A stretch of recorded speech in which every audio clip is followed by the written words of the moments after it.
Are you running into challenges as you transition from employee to your new role as founder and entrepreneur? Our guest started her first business when she was only 16, and 20 years later, she's helping founders launch and build their dream business.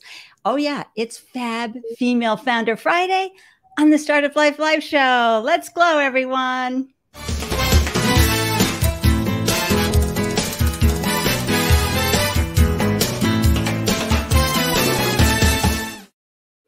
Hello, everyone, and welcome to the Startup Life Live Show. I'm your host, Ande Lyons, 4 times founder and startup champion to founders around the world. And after raising 4 businesses of my own, I now share founders' startup stories to help newly minted business owners find the solution and inspiration they need to succeed. And I'm so grateful you carved out time to tune in and up your founder game, because as you do better, your business will do better. You never know. You might hear a new resource, a tool, a solution, or just have an aha moment that has you running back to your business and creating more successful outcomes. And whether you're joining us live today, right now, or via replay, please say hello in the comments. I love swinging by and sharing a virtual hug with you. And thank you wherever you're watching, because we're live right now on LinkedIn, on Twitch, on Twitter, on Facebook, and YouTube. And when you click the like button on this video, it goes out into your feed, and you never know, someone might be watching and tuning in that could really benefit from the conversation we're having today. So thank you for that. And if you are watching via YouTube and you haven't done so already, I'd be so grateful if you subscribe to the channel and click that little bell icon. That really, again, helps us get the word out. And you know, it's all about maximizing the joy and minimizing the heartache for founders everywhere here in the Startup Life Live Show while we amplify diverse founder voices. So it's so helpful when you contribute in that very meaningful way, which is to get the news out and share the love of the Startup Live Show.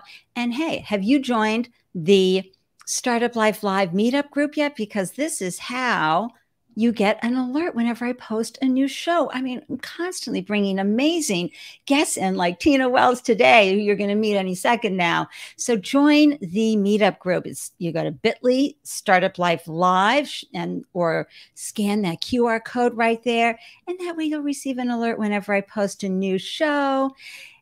So good. So I got to tell you about Tina, because she's going to knock your socks off. That's all I have to say. She's amazing. So let me give you a brief intro here. Tina, she's an entrepreneur, business strategist, advisor, best-selling author, and the founder of RLVNT Media, a multimedia content venture serving entrepreneurs, tweens, culturists with authentic representation. And Tina dove into entrepreneurship at the tender age of 16 when she founded Buzz Marketing Group. For over 2 decades, she built and led the brand with clients like Dell, the Oprah Winfrey Network, Kroger, Apple, P&G, Johnson & Johnson, and American Eagle. She connected these brands, large brands, with her network of 30,000 buzzSpotters and 7,000 momSpotters, all influential millennials and passionate end consumers. And throughout her entrepreneurial journey, Tina has always been committed to helping other entrepreneurs succeed. That's what we really love the most about Tina. Let's give her a hearty welcome to the show. Yay, Tina! Hello, Ande. Hello, happy Friday. Oh, happy Friday to you. I'm so grateful that you tuned in and you're here to share your joy of entrepreneurial adventures. But I got to ask you, because, you know, I'm a fan of yours and I follow you on Instagram, and everybody, you see her handled there right below her beautiful face. Go follow Tina on IG. And so I know you just got back from a fave destination of yours, Rome. And so my question to you before we get started is, what does traveling, especially outside the USA after a long lockdown, leave you feeling grateful for? My family. You know, one of my younger brothers moved to Europe over a decade ago. His wife is Italian. And so I hadn't seen my nephews in a few years. And so I was just happy to, you know, I ended up in Florence, a few days in Rome, but they live in Florence, and just getting to walk my nephew to school in the morning was just great. And just, you know, have some family time. So it was nice to reconnect with the family. Right. And just, see them in the beautiful light, and your photos were amazing. I felt like I was there with you. Thank you. And folks, if you don't know, another reason why you want to go to @TinaWells_ on Instagram is that she's always sharing valuable information. Tina, I love how you hop onto an IG, just hold that camera up and start sharing your wisdom like practically every day. It's amazing. Okay. So this wonderful human lives up the road in New Hampshire, where everything's happening and really exploding with the colors. Hi, Stephen Pappas. How are you? So happy to see you. And hey, Joey, we always love to, hear about virtual entrepreneurs and all the great stuff. So Joey, thank you for tuning in and sharing your deliciousness about what you're doing. For those listening to the podcast, Joey is, entrepreneurs looking for virtual event solutions, and I don't know, share your URL so we can celebrate you. Okay, Joey? And great everything as well, Stephen. This guy, Stephen, Tina, he knows his stuff. He's very popular here in the Boston area, and founders love him everywhere he goes. All right, so let's get into the background, your lived experience, because I want to know, were you the type of kid who was always solving problems for everybody? And that is why you decided to launch a business at an age where what did you know? Did you have role models at home that were entrepreneurs, so you were able to slip right into it? What called you at the tender age of 16 to launch a business? Well, at 15, I wanted to be a magazine editor and writer, and I'm the oldest of 6. And so I think to your first question, problem solving was definitely something I loved to do. I remember with my youngest brother, my mom told me one day, read him this book, and I was busy. And so this is back in the day when we had cassette tapes. I made a cassette tape of me reading the book and pausing where he needed to turn the page. And I was like, Mom, I just did this for him. And she kind of was like, whoa. So I do think that there's a problem solving piece to being the oldest of 6. Yeah. My mom has 13 siblings, so she has 8 older brothers, so 8 brothers, 5 sisters. All of my uncles and my grandfather were entrepreneurial, all own their own businesses, operated.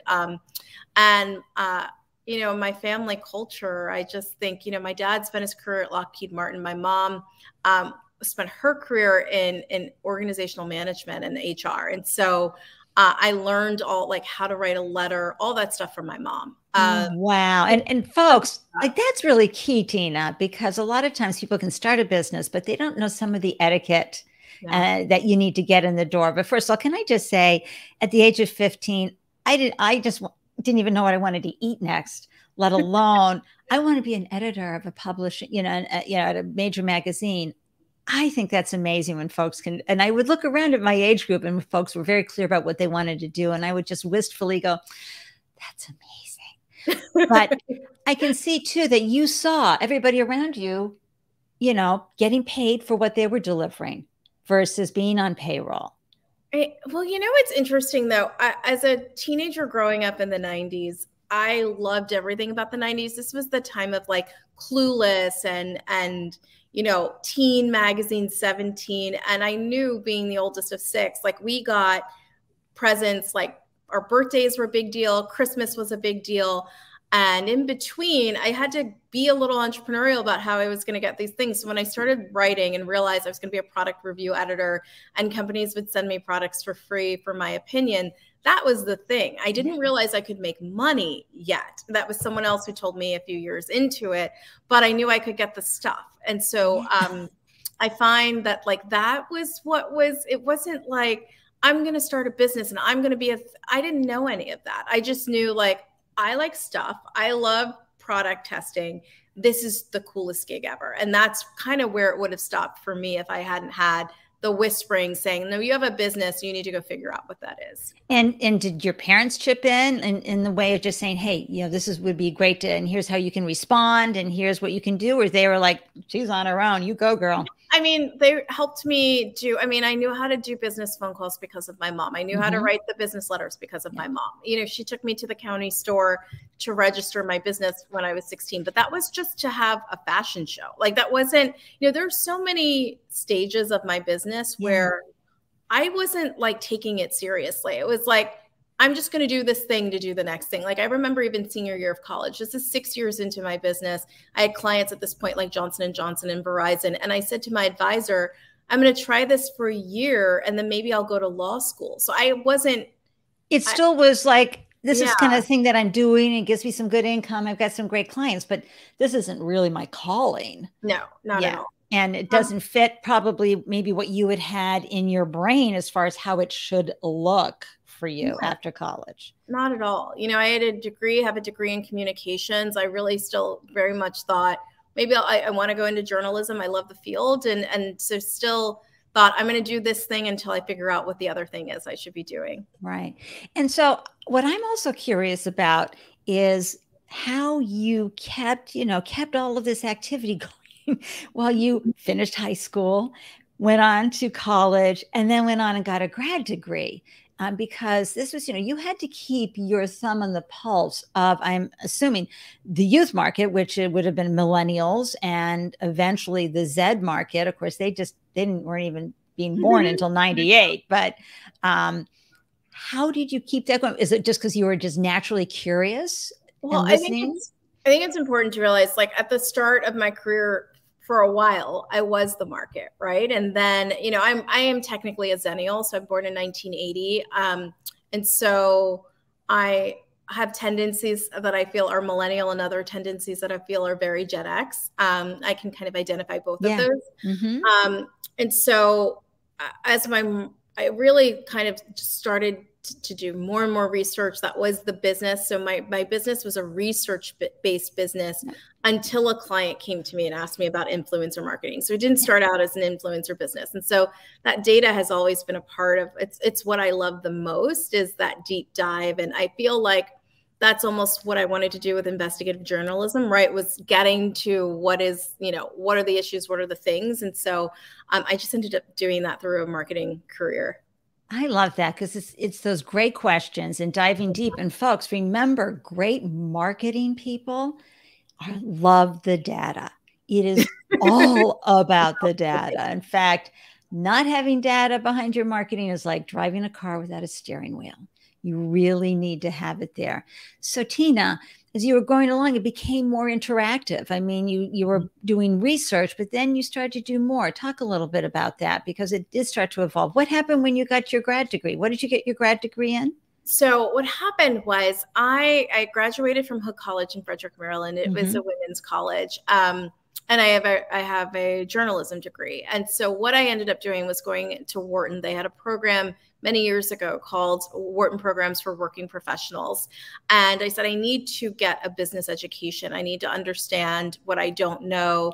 Right. Ended up going to Wharton, and then ended up after that teaching there for many years. I was the academic director of a program called Leadership in the Business World. And so just those 7 years I was there were so helpful in helping me really understand like how businesses are built. That's what I taught. I taught students how to start businesses from scratch. And that was so helpful to me when I decided to build Relevant Media, right? I was able to kind of take what I had learned and say, I need to apply this to myself. I need to figure out what good business is. But it was everything I learned at Wharton that was so helpful in, as far as how to build good business. And we love that when especially the higher end universities, right, have the working professional programs. So here in Boston, Northeastern definitely had that. Where I got my MBA, which all women's MBA program, I got to tell you, semantics were left at the door. I mean, we were all on the same page. It was wonderful. But the same thing was that I went in the evenings. So, you put in your day at work, and then, 4 nights a week, you're in there crunching the numbers and doing all the, getting the business skills. But what I especially loved, Tina, was that you started teaching folks, and, you got to know your stuff through teaching, but you also learned right from your students. Any big takeaways from, some of the stories that you heard? Yes. So, my students, 160 a semester, would get into groups of 10 and create 16 companies that I then had to advise. So imagine going into a scenario where you were going to become chief business consultant to 16 companies that you didn't even know. And every single year, my students opened my eyes to things. I realized as I was getting older that I was becoming risk averse. And we know one of the key business principles is the risk return trade-off, right? And so the greater the risk, the greater the reward. I was getting to the point where I wasn't ready to or willing to take that risk anymore. And the way I do risky things, but I still didn't have that kind of, and listening to them and just listening to that first week where they said, this is the idea we've landed on, was always the aha moment. That was such a gift every year, because I'm like, your minds work in a way mine won't work anymore, right? I have trained it to like mitigate risk. And you all are saying, if the world is our oyster, what business would we create and why? Not thinking through barriers to entry yet, right? Really thinking this is feasible, this is how we do it. And so every year, every company was a new learning for me. Around how they see the world, what they think is needed, how they see product market fit. And then I would introduce all of these concepts. But I just love that moment of how they see the world at 17, 18 years old. It's magic, It's magic because they're really thinking outside the box. They're passionate about solving this problem. They think it's a problem because they did some research, they pulled in some threads, and they either felt it through their own experience and lived experience that it was a problem, or they knew from reading and research it was a problem that they wanted to solve. And, the bottom line, folks, that you have to remember with your business is that you can never make a mistake. You're going to learn what your next best step is. All right. And so what happens is when you're forming a business, you might just be learning from this business, the information and experience that you need to take to your next business. And I always love quoting Damon John about this. He's like, I'm investing in this founder because whether this works out or not is not my concern. Is I'll be there for the next business. Mm-hmm. They have what it takes to get through that. So I love that. And what you just said, Tina, reminded me of a post yesterday from my gal, Arlen Hamilton back there. I don't know if you've read It's About Damn Time or not, but phenomenal book, Founders. But she was sharing just today or yesterday how so many VCs told her, never going to happen. Because she does, 6 foot woman of color, no experience, a high school degree, no higher education, and didn't look the part, member of the LGBTQ community. And it reminded me of that great quote from, is it The Pursuit of Happiness? Will Smith is talking to his younger son and just said, don't let anybody tell you you can't do it. Don't let anybody tell you your dreams aren't worth it. It's up to you to take that dream, folks, and really hold on to it and surround yourself with folks who can support that dream. So you had these kids in the student that kept in your classrooms that kept inspiring you and opening up your eyes. But I love that you had that deep awareness, Tina, that you had become risk averse. Talk about that, because we can all relate to that. Well, it's funny. People think that it was hard to start a business as a teenager. And I said, what's hard? I live at home with mom and dad in suburban New Jersey in a great house. I get to go into my mom's, home office to make my business phone calls. I don't have to worry about paying for said phone calls. It's like everything was good. And then we started getting things, and then it's like I bought the house. And then you start to think about what happens if I make a certain decision, that's not going to be good. And, at my students' age, you're not there yet. Anything and everything is possible. And so I always say to people, what I did was not hard. What is hard is a lot of the people in your audience. You have established yourself in a career. You have a job. You have what some of my friends in corporate call the golden handcuffs. And you choose to step into are crazy, right? As entrepreneurs. I never knew anything different. You didn't know better. I didn't know better, so I only ever knew the way that I had grown up as an entrepreneur. But for people to step away from their careers and decide that it's time to be entrepreneurs, I really, really have so much respect for what that takes, to understand all the risks and to decide now's the time to do it. I got to tell you, Tina, you're so singing my song. Every time I see that 30 under 30 in Forbes, I want to scream and say, how about the 50 over 50? Yeah. I mean, now you really are risking something. You're risking your professional reputation. You're risking your 401k that you worked so hard for. You're risking so much more. Plus, you have responsibilities at home. You're not eating, and you're definitely not going to eat top ramen, from the store. Come on. It's true. It's very true. And so I'd say for 6 years now, I keep bugging Forbes to come up on Twitter. Would you please? It's needed. It's really needed. So I have a deep appreciation, folks. This is why, those of you who are like, for example, right here, we've got Laura Keshi. Hi, Laura. So happy to see you. It's all about the data. Love to learn from you today, Tina. So Laura has this amazing olive oil company called Zaazey, Zaazey, folks. And the farmers are all female farmers from Turkey. So it's a social impact company. And Laura is the mother of 5 children. Oh, wow. So, on top of that, she has responsibilities that are huge. So, we have deep appreciation for what you're doing, Laura. Good job. Thank you for bringing your dreams to life. And Tony, I love seeing you waving and blowing you kisses right down the highway. So happy that you're tuning in and that you're here listening to Tina's amazing advice. And those of you who I know are coming in through the replay, because I saw the RSVP list, I know that you're loving all of this information too. So given that you have these wonderful years behind you of teaching as well as living the entrepreneur journey, let's talk about some of the things that I think are so important. And Tina, the show, folks who watch the show, they know that this is where I get very, very excited and I cheer a lot of people on. Is when they prove their value proposition, because the students in your class, they got into their groups, they're jammed. We got this great idea, which is wonderful, folks. This is great.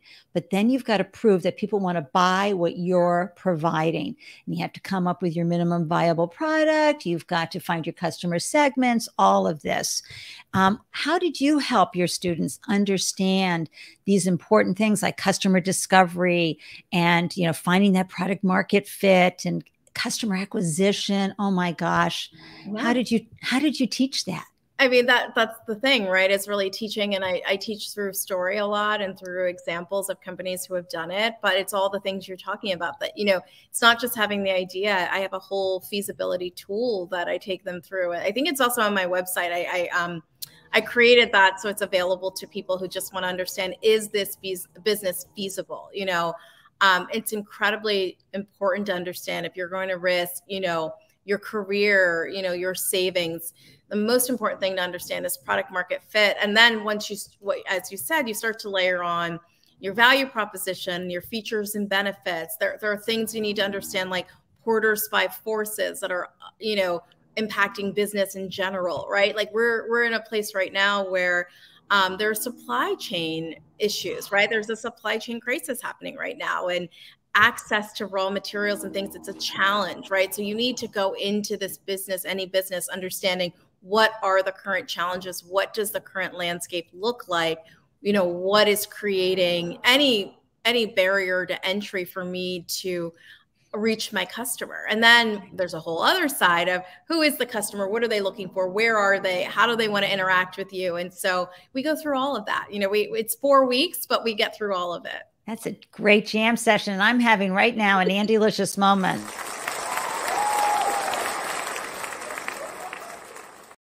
Here's why, folks, because, Tina and I, we've been through business graduate school level.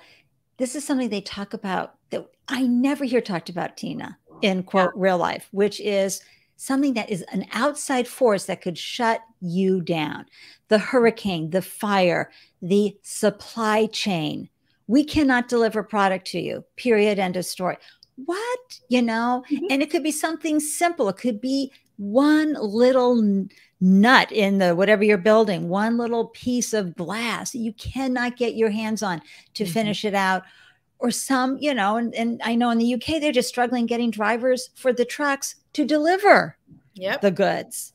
And so we talk about, some of the things that can go wrong and certainly take a startup down, but the things like, as you said, raw ingredients. When I had my food manufacturing business, what took it down after a phenomenal 5-year run was the fact that agriculturally, 2 of the products got completely wiped out. And they were the number 1 and number 2 product. Then my manufacturing facility got hit by lightning and burned to the ground. You know, you can't predict that, you know, but I love that in that 4 weeks, you do talk about things that are serious, that are so outside.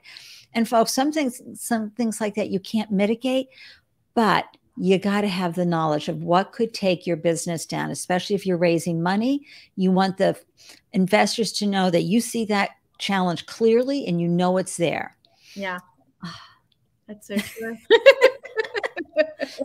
You know, when you've been in it as long as we have, right? You know all the things that could happen to a business. It's like, that's why at our monthly pitch event, I'm always saying to the folks, what's the matter with you leaving guaranteed paycheck to start a business? Go play out in traffic. It's easier. So Laura has a great question here. Tina, sounds like awesome jam session. Agreed with Ande. It's important to come up with a plan, a game plan. And, you know, that's what we like to talk about here on the Startup Life Live show, Tina, is just constantly looking at the business, you know, so that we can work on the business together. And so given your strong marketing background, but also your journalism background, which means you are curious, right? You love to ask those tough questions.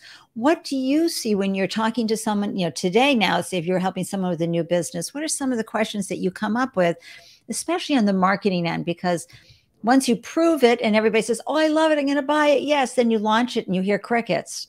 Okay. That can happen. Can you talk a little about that?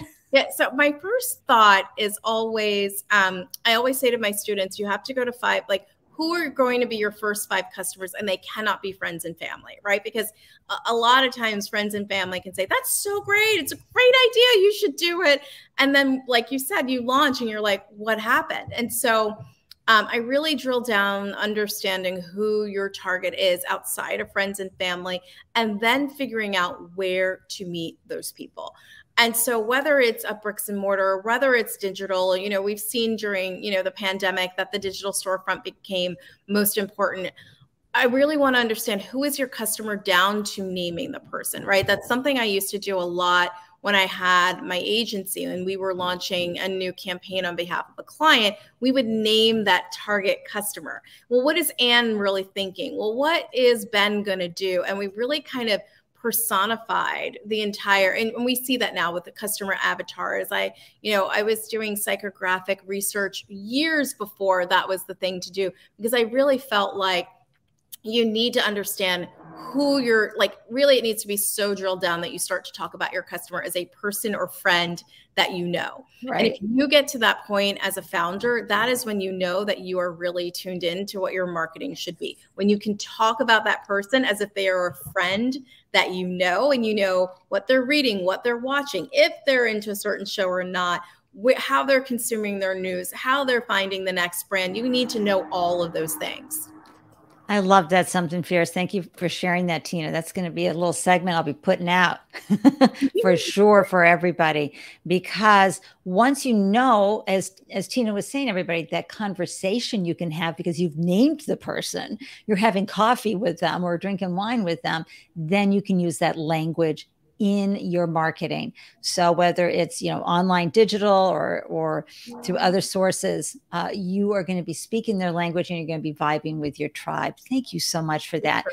So along the way, what I really love about you is that you are so fully expressed in who you be in the world. So because, you know, you shared with us that you wanted to be an editor of a magazine and all of that, clearly writing was important to you.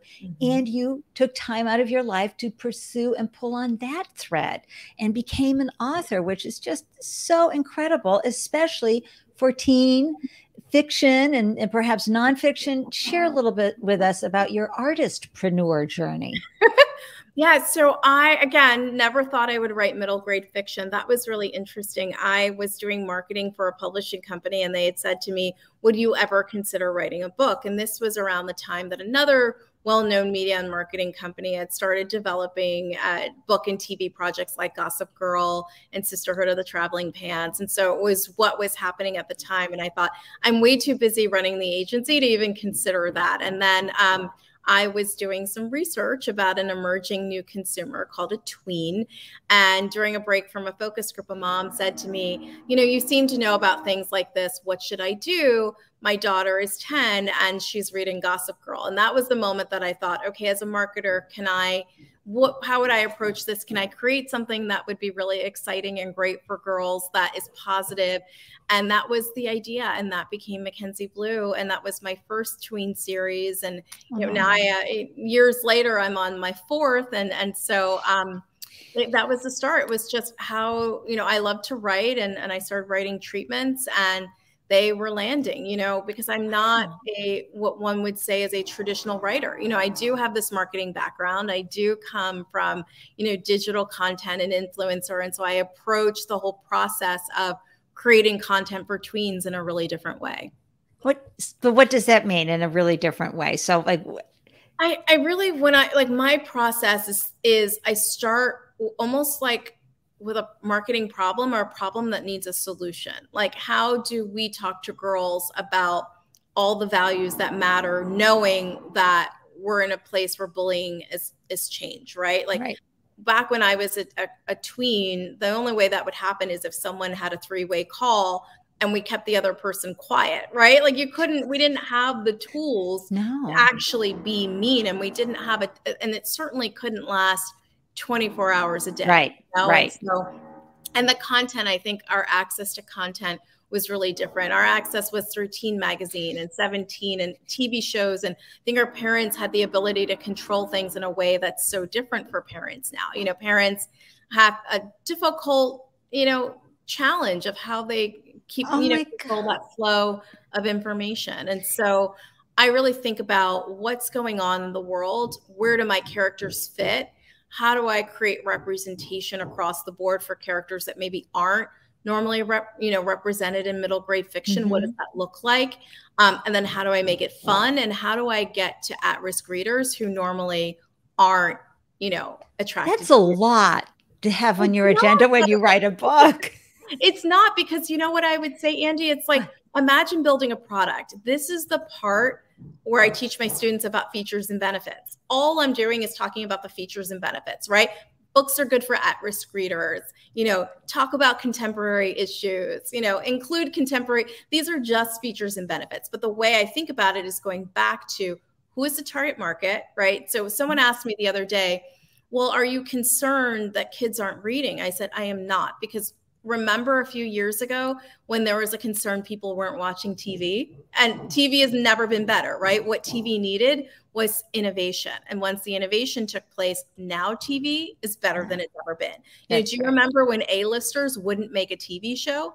Now, the best TV shows are fronted by A-list movie actors and actresses, right? So I just think I look at the features and benefits as how I reach my target market, which is a tween consumer. I look at everything that tween could spend their time doing, and I have to create a book that once I get them in that universe, they are captivated, and I can hold the attention the same way social media would hold their attention. Wow. Oh my gosh. To me, that just seems like, how can you do that? But you have landed it and you figured it out. And I love now seeing how connecting the dots, Tina, of how you took your marketing background to get them into the book, whether it's handheld reading or, ebook or audio. Do you do audio as well? I do. Yes. Yes. So this is just wonderful. And also I imagine that once, they're in and they're hooked and you're providing some role modeling for them for when they get into a tough situation. Is that true? That's what I hope. And I always say, again, another feature and benefit is for parents. I want parents to feel that their child is safe with my books and that they can leave the child to read the books on their own and know that they're getting good content. And so that's incredibly important to me that, parents feel comfortable with the material as well. Well, and Laura is saying, I have a 9-year-old daughter and I will check out your books for sure. And that she just loves this, such important values to discuss with our daughters and sons. Awesome, Tina. How do we find these books for the girls? Well, currently you can find 4 of my books exclusively at Target. And so if you go to the Target teen and tween book section, you will find 4 of my titles. Next month, there'll be 5. And so there are 3 books currently available in the Zee Files series. And then last week, I had a new series launch called Honest June. It's about a girl who can't tell a lie and how she survives middle school. And so that is, they're all exclusively at Target right now. Excellent, folks. I'm going to have the links in the show notes to make it really super easy for you as well. So I will find them, put them in there so you can go grab them, because parents, we need as much help as we can get, right? There's really no handbook for this internally in our brain span. We have to constantly reach out to folks like Tina to grab this information. Hey, Asia, so happy to see you. And Asia is saying, glad to meet you, Tina. What are your favorite tools for project organization? Well, let's. I love this question. It's funny. I created a tool. I created a course called the Elevation Approach, because as I was talking to friends and saying, I'm doing this thing, I'm doing that thing, I'm doing a book, they all kept saying, oh, I love that for you, but I wish I could get this idea out of my head. And I thought, I need to create a system that works. And so I created the Elevation Approach. And it's this idea that we go through these 4 seasons as we're bringing an idea to launch. So from preparation to inspiration. And then I added this space called recreation, where I think you need to take a step back and actually have some fun, and then to transformation. And so I have 3 tools that I can send, but that's my process, is really going through each of the phases to bring something to fruition. And I think everybody probably has their version of that, right? It's how I teach my students when you're figuring out, where's the money coming from? That's all part of the process. But I think the recreation step is the one we don't think about. We don't think about needing a timeout or needing to take a step back or needing to rejuvenate to get things to launch. But I've had to develop a system, because I know the way my mind works. I'll be innovating and thinking all the time. And really, I was stuck in a cycle of preparation, inspiration, and I was never taking things to the end and really enjoying and having the full payoff. And I was constantly burnt out. And so I had to develop a system almost to help myself get to the point where now I don't get burnt out by anything. And people say, you're so busy, there's so much, you're so busy. And I'm like, but not really. I feel great. I feel energized by everything I'm doing, because it's all in the proper, the process is there now. That's right. And I have to tell you, even though we know that as a company grows in the life cycle, they hit too much systems and procedures and they lose innovation. But we need systems and procedures, folks, when we launch a business, right, Tina? Absolutely. And when I was launching Elevation Tribe, which is, the platform I created for women of color to help them launch, grow, and lead companies, I really studied, it's similar to, as your audience, who are the entrepreneurs, right? I want to be an entrepreneur, but I'm not there yet. Then who are the side hustlers who are I'm making maybe up to $40,000 a year in this side hustle, versus, the SBOs, the small business owners, to the mini moguls. And at every level, there are different challenges. And the most common challenge, if you are in that side hustler category, is you need systems and processes. And so that, you're absolutely right. Once you lock down the system and processes, then you're getting to the next level. And then you have different challenges, right? Then you probably start to have the management challenge of, how do I retain the right talent that will then help me get to the 7 figures. And then that becomes more about, again, another jump in systems and processes and how you systematize everything, right? And kind of get yourself out of it as the founder. And so that's the other side that I love about business. It's just once you figure out where you are, then you can figure out what's the infrastructure that you need to support that stage of the business. That's right. I love how your beautiful brain works. Seriously, because you see it structurally, right? And all the steps that have to happen. I mean, folks say to me, Ande, how do you do 2 live shows a week? It's all systematized, folks. Yeah, you have a beautiful system. Exactly. The person on the guest side, you have a system that is working for sure. Oh, thank you. Thank you so much. So, that makes it easy and fun, and I can focus on the delicious conversation at the same time. But I'm just going to go ahead and bring this up again so folks can understand. This is why you want to reach out to Tina. We've got her information right here, tinawells.com. And I'll have more information in the show notes, folks, because this is who you want on your team to help you take your business to the next level. And Asia, that was such a great question. And I know Asia says, spelled it out to a T. Aww. That's perfection. Because, Asia's a UX, and Asia, you can tell us more, in the comments on the work, but it's, how she's all about product dev and the user experience with product dev. So that's terrific. I love that. And now, I wanted to talk to you about the transition that folks do go through. And you talked about working with side hustlers. So, intimately as well. Coming up with a great idea for a business is one thing, and getting it, maybe starting to hustle it. But if you have been working for folks for a certain number of time, for years, your mindset, your brain is trained to be the employee.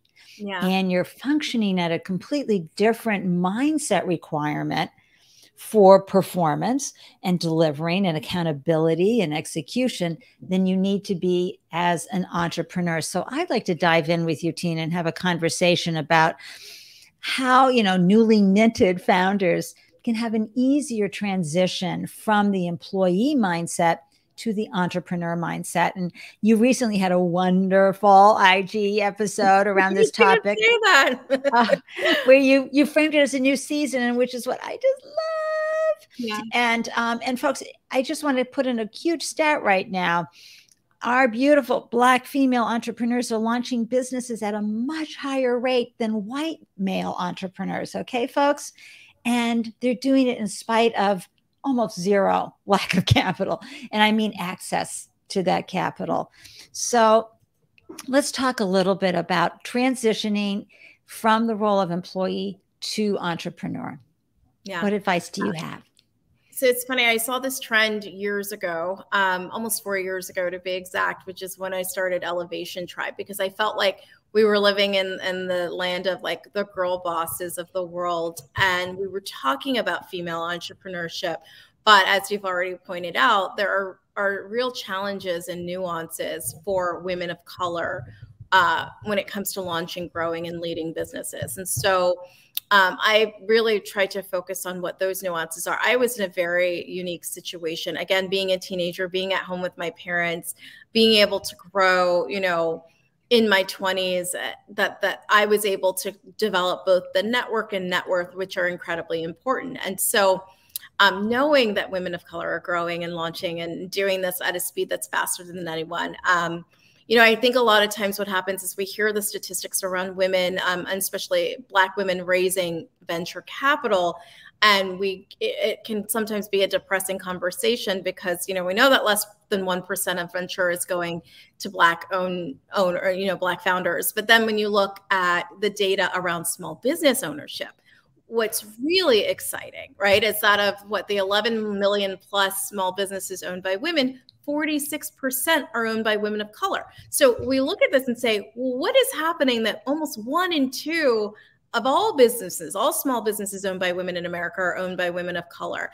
What I realize is we just are creating different businesses, right? And you need to understand what a venture-backed business is. And you need to understand that what it takes to create that business, the kind of returns you have to generate, what you're building is very different. I did not ever own a business that should have been venture backed. Maybe private equity, if that's what I wanted to do with the agency. And understanding that, having that actual foundation of what my business was meant to do, freed me from any expectation that I needed to ever raise venture. So then it becomes, how do I help other women build the network, right? We know the net worth comes as a result of building a solid business idea. That will come, but we've got to now figure out how we solve for a network. And then let's talk about another nuance.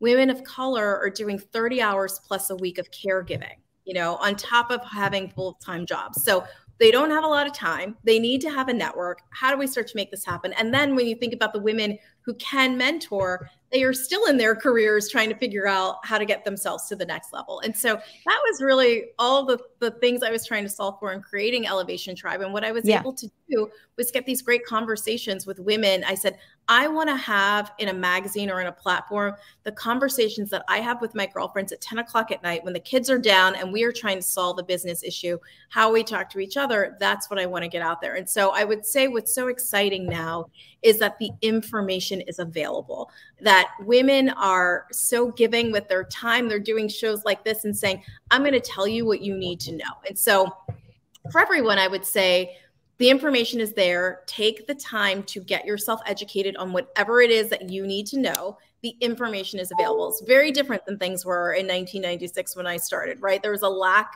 of information. Now it's there. You've got to dedicate the time. And you've got to build a discipline around it, because it is easy to get really caught up in the idea that you can go buy ads on a social network and we see what happens, right? You need to build a core solid business with solid business principles that do not change. But the great thing is that all the help and assistance that you need is available, and it's available at a reasonable cost, I believe. Yeah. And the support is there. And I mean, Tina, you brought so much great advice there. Along the way too, folks, you have to put in systems where you are congratulating yourself. You have to be a real self-advocate person. I mean, I'm often turning to my plants and my cats, and, it's just not enough. There's not going to be folks here unless you bring on a mentor. You have someone like Tina who's there going, yes, you nailed it. And this is why, or this is why that didn't work.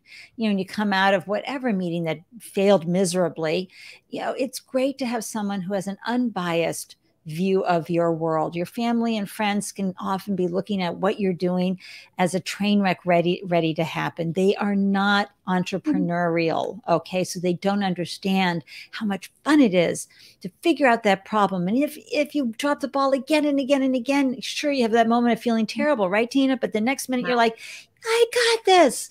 And you charge ahead, but it's because you have the right people around you. You've got that person to call at 10:30 at night.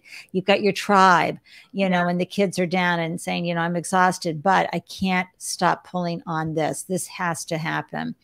But Ande, I would also say we need friendtors. I think mentorship is evolving. We need friendtors and we need peers. And even just seeing the comments that are coming up as we're talking and listening to you engage with your community, there are great peers here, right? So, if I need to understand any different UX design, like there are people that are popping up here that have a wealth of information. And I think we need to stop leading people who are not in corporate towards the idea of mentors and really lean into friendtorship, lean into peer networking groups. My greatest value, the biggest transitions in my life personally have come from listening to friendtors and from really being deeply engaged in peer groups, whether it's at Chief. I'm a member of an organization called Chief for Women in Business.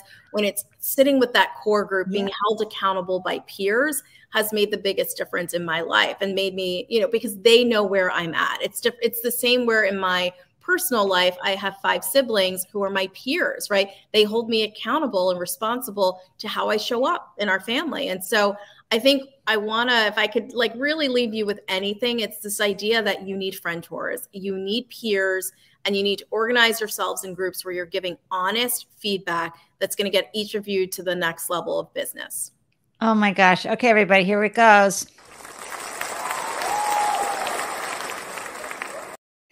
Absolutely. Stitch that on a pillow for sure. You need friendtors. That is so true because they care deeply, right? And they're going through it and they understand the process. They may be taking a break from it, right? But still they understand the process. Gosh, I love that, something fierce. And it's ringing true to everybody here. Asia, that's right. Friendtors, 3 hearts. Woohoo. And Laura, thank you so much. She says, Ande, you're awesome. And thank you for your platform and bringing amazing guest speakers. And yes, peers and friendtors, love it. Well, that's what I do. Folks tuning in and Tina, is that I want to help you get through this process by bringing in these guests. I really curate them carefully because I know that they're going to bring the gems that you need to hear. And sometimes we need them from different voices, right? So in different times, different guests are going to resonate with different folks in the Startup Life Live community. So that is great. And Laura's saying, you got to trademark that. FRIENDTORS for sure. I'm going to be using it all the time now, and you know that. We have another great question here from Asia, who, again, like you, loves to ask the good questions. How do you stay friendly and professional while spelling boundaries in a system working with clients during onboarding before you take the client on? And she appreciates any insights that you can share, Tina, to that. Yeah. So when I started out, I had no boundaries. And then I was coached by FRIENDTORS into boundaries. And one of my FRIENDTORS, a gentleman named Ari Meisel, wrote a great book around his method, The Art of Less Doing. And in his method, he really calls out how you need to structure your week to really create more time. This is a guy who is busy, married dad with 4 kids, running multiple businesses. And it was a lot of discipline to really implement what Ari was talking about. But I was able to get down at one point to a 2-day work week, kind of work meeting all the meetings and things. And then I probably function now around 3. And then the other 2 days are for strategy. And now with writing, my primary job is like bringing all these books to life. That really serves that purpose, because I know what days are my reading and editing days, and then what days I'm doing all the other things that I love to do. And so I do think in the onboarding process, first of all, the first step is, what is your process? What is ideal for you? How do you want to work?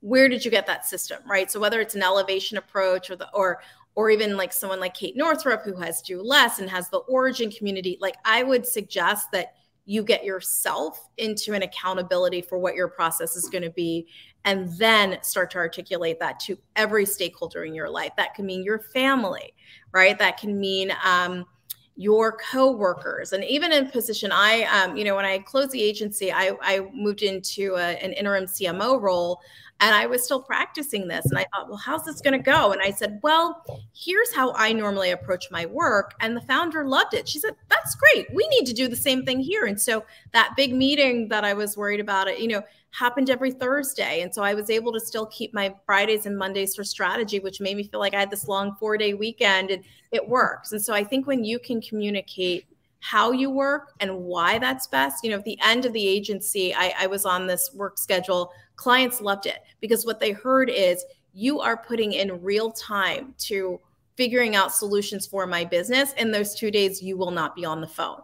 And it is interesting how that really turned into a value add for them. They knew now she's got time scheduled where she is thinking about my business problem and thinking about the solution. I feel really good about that. Oh yeah, that's trust and faith right there. And that solidifies every relationship. I got to do another clap here, everybody, because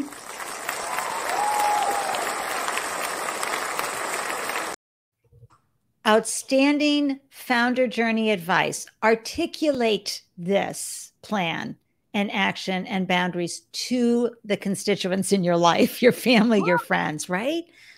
Talk a little bit about that, being able to tell folks, this is where I am at. And this is because, clients, of course, that's great, but to the folks in your life. I think you have to articulate, how is this going to make things better for all of us, right? And that's, I come from a very big family. There were 8 of us. So my parents were the king and queen of the family meeting, right? We always had a family meeting weekly. Like, here is what's happening in the family. Here are the wins. Here's what the schedule's looking like. Here's what we're all doing. And so, but it created such safety and security for us, sure. Right? People always say, oh my God, it must've been so crazy. So many people. I said, no, not really. We had very organized household. My parents were very united in how they approached family. And so it's, of course, it makes sense that you have a family meeting to talk about things, right? So if you don't, the first thought might be, maybe we need to be having family meetings, and we need to be articulating what's important to all of us. What are the games and the activities and the things we want to do? And that's the time to say, and that's why, I am starting this business. And so mom or dad, my day is going to look a little bit different. And so what would be great is if we need to have a check-in about A, B, and C, this is when that's going to happen. We had that in our family, when it came time for dinner, we knew this is the time to talk about this. It sounds crazy, but my mom gave us menus, and everyone thinks like, oh my gosh, what kind of gourmet eating? I said, no, my mom said, it's how I plan my shopping for the next week. If I knew what the kids wanted to eat, I have to go to like Sam's Club as the grocery store. I need to know what I'm buying. And so, you know, the organization, it's the same. You know, my parents had a way of organizing our household for so many people. They weren't able to just fly up the seat of their pants. It had to be very organized. And you said you're the oldest? I'm the oldest, yes. Yeah, so you extrapolated that real quickly. And folks, you know, this is what's so important. Often we tend to think, you know, if you're not part of the solution, get out of the way, right? To the people in our lives. This helps get, you know, everybody behind you. I just couldn't think of the right vocabulary word right there. It just disappeared. But it helps folks to celebrate what you're doing because you've communicated, you've taken the mystery out. And you've also shown how important it is to you to not only be, you know, fulfilling this dream with this business, but how it's going to affect everybody and enhance everyone's lives, and how you also are creating space and time for them so they don't feel left out. That's the most, and you just hit it. Like with me, it wasn't saying to clients, I don't have time, right? That does not work. It was saying, this is the time I've carved out for these types of conversations, because on the other 2 days, I am doing the deep work that we need to get to for you. And so it's all about how you articulate why this is the plan, why this is the vision, and how this is going to work for everyone. I love it. And Asia, yes, she said, I'm here for the reclaiming my time, Maxine Waters approach. Shows respect for all stakeholders, scheduling time for problem solving to be taken seriously. Thank you. And thank you for that great question, Asia. You always ask the best questions. Love that. Oh my gosh. So let's talk a little bit about RLVNT Media. Okay. Because you just launched that over a year ago. What compelled you to want to do that? Yeah, I often say the first 20 years of my career just sort of happened to me. And so I'm being really intentional about what the next 20 looked like. And with RLVNT, I had two intentions. And so I think the first is around representation. I want to make sure that people who look like me see themselves in content. And then really drilling down, it was about connection and how content, I was finding through marketing that I loved the content pieces of what I got to build. So whether it was doing, the Dell Inspire 100 or building the Super Soul 100 for Oprah Winfrey Network, I loved that content connection. And so the foundation of RLVNT Media is really about representation. Why middle grade fiction for me? Because less than 10% of characters in middle grade fiction are protagonists of color, which means that little girls who look like me really don't always get to see themselves on the covers of books or as the main character for these series. And so now I think over the last year, we see that people understand that problem, and many people are working really hard towards that. But there's a lot more work to be done. And so I really felt that I wanted to be intentional about the content I was creating, where it was showing up, and making sure that girls who look like me get to see themselves. And that's what drives me every day. And same for entrepreneurs. Yep. Yep. And there's a lot you can put in. It's RLVNT, everybody. Yes. Okay. All caps, media. Again, I'll have the show links in the show notes, but it's so important. And you were just so uniquely qualified to be doing all this great work. Oh my gosh. Your parents prepared you, just your whole package of who you be. Wonderful. And folks, I'm going to get the link to The Art of Less Doing, because you know how I'm all about that completely. We can get overwhelmed so easily, but when you can compartmentalize everything and create those important boundaries, you're going to have much greater success. So, you've been at this a long time, Tina. I know there are times when you have woken up and just said, what was I thinking? Why am I here? I'm a complete failure. And folks, you just, sometimes you can bounce back faster as you get better at this founder game. But I'm telling you, I've got the track records, and I can point you to the TEDx talks of founders, even who have had incredible outcomes, successful outcomes, still suffer from, founder feelings of inadequacy. I'm not going to say imposter, inadequacy. When you feel doubtful about your capability to deliver for your team, for your clients, and for yourself and for your family. When you have felt this way, Tina, what worked best for shifting out of it? Yeah, I think the peer group is really important for people who can help you kind of snap out of that. And I think then it's also I spend a lot of time teaching people about features and benefits, because I think sometimes we almost have to call that that list and bring that list to attention for ourselves to say, this is why I'm doing what I'm doing. I really believe that this is the, or having a written value proposition, you know, like every day I think about what I want to do is increase representation, and really with a focus on middle grade. And that's what drives me every day. And getting to do that, you know, going into Target this week and seeing Honest June and seeing this, you know, brown skin Black girl on the cover of those books. It's like, that is what I get up to do, right? Yes. Being able to create those kind of partnerships and knowing that little girls will pick up that book. And even if June doesn't look like you, you need to read about her too, right? That we are expanding ideas. I had a mom recently say to me, ever since my daughter read the Zee Files, she now draws diverse, you know, characters when she's writing her own stories. And I said, that's what we want, right? We just want that natural idea around diversity is, you know, understanding all the colors of the rainbow, so to speak, you know, all the different ways that people show up and who they be. Exactly. And embracing people. And so I think everybody has to have a why. You know, I think that was my, you know, one of my favorite books is by Viktor Frankl, and it's called Man's Search for Meaning. And I love his quote where he says, man can always find a how if first they can find a why, right? And so I think that's true in business. It's true in life. You have to know why you're doing what you're doing. And if you know that, you will figure out how to get it done. Absolutely. And folks, for you who want to have a business, but you're not sure what your why is, you can contemplate, what is my why? What do I want to feel? Okay. Because if you can start with how you want to feel and how you want to serve the world with who you be, then things will start cropping up, because that's how our brains work.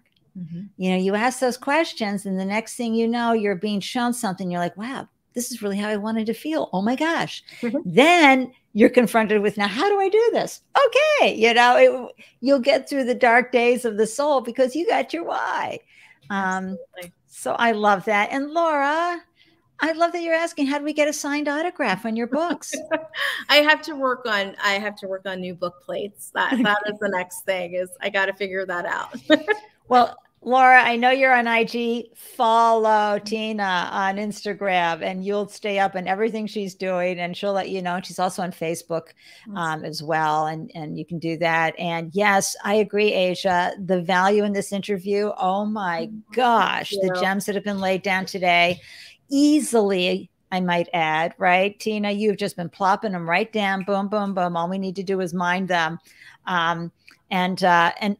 Laura's saying she'd like to send you a bottle of Zaze because you were changing girls' lives. Oh my gosh. Okay. Well, we will figure out how you can connect. Okay, Laura, I'll make it happen. On the side, I'll send an email. Is everybody good with that? Great. Thank you. Awesome. Okay. Well, I can't thank you enough, Tina, for coming in and joining us and sharing your wisdom, because you're changing founders' lives. I mean, you're just the gift that keeps on giving and comforting. Oh, thank you so much. This is such a pleasure. Thank you. Thank you so much. I'm going to pop into the green room, wrap up the show, and I'll see you in just a few minutes. All right. But thank you so much. Grateful for all the wonderful wisdom. And I know folks watching the replay, right? The gems. So amazing. Thank you so much. Yeah. And thank you for tuning in and being willing to up your founder game. If you have any questions, pop them into the comments. This conversation does not stop just because I hit end broadcast. We got more to go and more to glow. And of course, we want you to always know when I post a new show. So be sure to join this really fun group on Meetup called the Startup Life Live group. And you just hop on Meetup, or you click the link in the show notes or scan this QR code and you'll receive an alert whenever I go live. And I can't wait to tell you who's coming up on Tuesday. And this is Tuesday, October 12th at 12 p.m. ET. It's Jessica Kim, and she's joining us to share her startup stories and her most recent endeavor, Iona Care, where she's leveraging technology and community to provide the much needed care and support of working family caregivers. And I got to tell you, you're going to need to grab your tissues, because Jessica's stories are heartbreaking and heartwarming, because so many caregivers do not know how to reach out, because you don't know ahead of time that you're going to become a caregiver, and you never know how long you're going to be a caregiver. And so often it becomes a lonely and isolated situation, something Jessica knows a lot about. So she's going to be sharing her stories, and it'll be a great experience for all of us to hear. But in the meantime, I want you all to remember and hold this in your heart as you are on your founder journey, that you are braver than you may believe right now, and that you are stronger than you may be feeling right now. And you are definitely, as we say here in Boston, wicked smarter than you think you are. So I'm wishing everyone a delicious day everywhere you're glowing. Thank you for having the courage to show up for you and your business. Until next time, mwah, to everyone.